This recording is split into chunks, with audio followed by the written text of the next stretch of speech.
Hey there, space enthusiasts. Have you ever wondered why we need to launch debris-cleaning satellites into space? It's a question that's been buzzing around recently, so let's dive into the fascinating world of space junk and these amazing satellites designed to tackle it. So, what's the deal with all this space junk?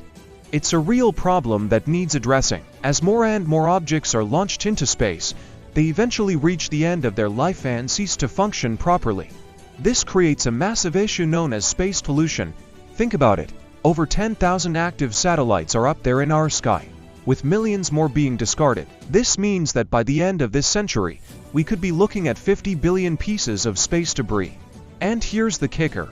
Even something as tiny as a fleck of paint can cause severe damage to operational satellites, or, worse yet, astronauts, when re-entering Earth's atmosphere.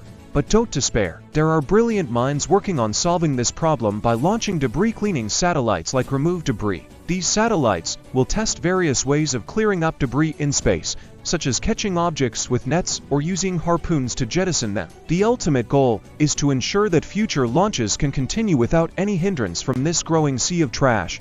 So there you have it. Debris-cleaning satellites are essential for maintaining safe access to space and preventing further pollution.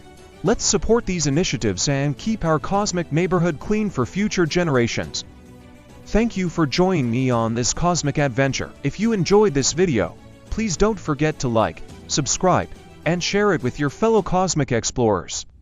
Until next time, keep reaching for the stars.